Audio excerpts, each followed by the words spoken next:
perkenalkan, nama saya Anissa Gita Cynthia, NPM D1.1903836, kelas manajemen C dari kelompok 4, ingin mempresentasikan tentang financing international trade untuk memenuhi tugas manajemen keuangan internasional. Pembiayaan perdagangan internasional. Pembiayaan perdagangan atau yang sering disebut dengan trade financing adalah bantuan keuangan yang berkaitan atau diberikan di bidang perdagangan internasional dan perdagangan melalui penggunaan sebagai produk keuangan. Ada 4 metode pembayaran perdagangan internasional. Yang pertama, letter of credit, yang kedua draft side time, yang ketiga konsinyasi, dan yang keempat open account. Letter of credit, sebuah cara pembayaran internasional yang memungkinkan eksportir menerima pembayaran tanpa menunggu berita dari luar negeri. Setelah barang dan berkas dokumen dikirimkan ke luar negeri dan akan memudahkan pihak-pihak yang berada di dalamnya. Draft atau side time. Draft adalah janji tak bersyarat yang ditarik oleh salah satu pihak, biasanya eksportir yang meminta pembeli untuk membayar fetch amount dari draft. Side draft adalah eksportir dibayar setelah pengiriman dilakukan dan draft disajikan kepada pembeli untuk melakukan pembayaran. Time draft adalah eksportir memberikan instruksi kepada bank pembeli untuk menandatangani draft. Konsinyasi merupakan eksportir mengirimkan barang kepada eksportir, tetapi tetap memegang hak kepemilikan atas barang. Importir memiliki akses terhadap barang, tetapi tidak perlu melakukan pembayaran barang sampai terjual kepada pihak lain.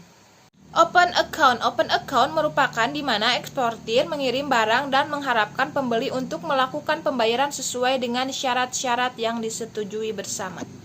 Ada 3 metode pembiayaan perdagangan internasional. Yang pertama, pembiayaan piutang, yang kedua anjak piutang atau factoring, yang ketiga letter of credit.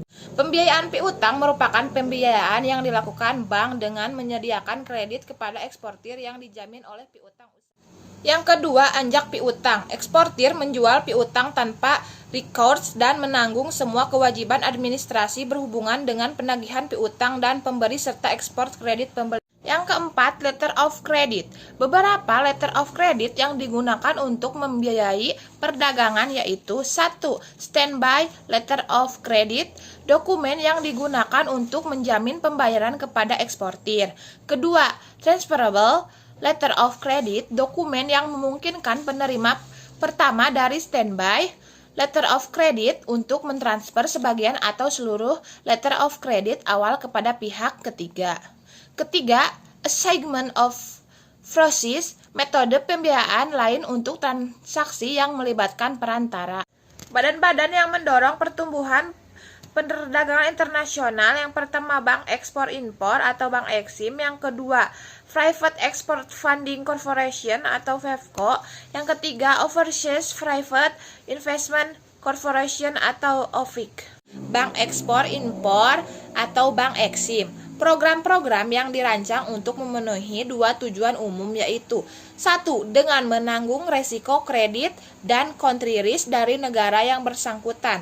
Bank Eksim mendorong kreditor-kreditor swasta untuk membiayai ekspor.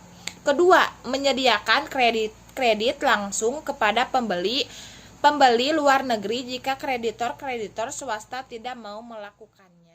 Private Export Funding Corporation atau PEFCO, suatu perusahaan yang dimiliki oleh konsorsium bank komersial dan perusahaan industri bekerja sama dengan Bank Eksim.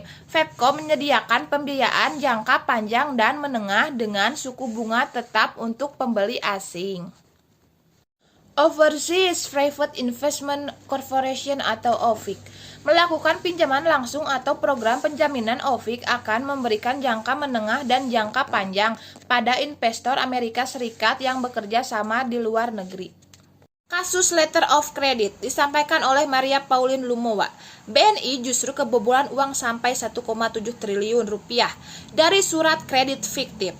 Permasalahan di kasus BNI dari riset yang dilakukan tidak menemukan importir yang jadi pembeli barang dari Gramarindo Group dan Petindo Group. Dari riset yang didapat, penunjukan 4 bank penerbit dipilih oleh Gramarindo padahal bank tersebut bukan rekanan BNI dalam penerbitan letter of credit. Kalau dalam kasus BNI ada oknum internal ya yang bermain. Penjual pembeli punya satu rekening yang bisa diakses keduanya atau bisa disebut rekening bersama. Namun ini juga berpotensi ada kecurangan kalau eksportir tak mengirim barang padahal importir sudah menaruh dana di rekening bersama.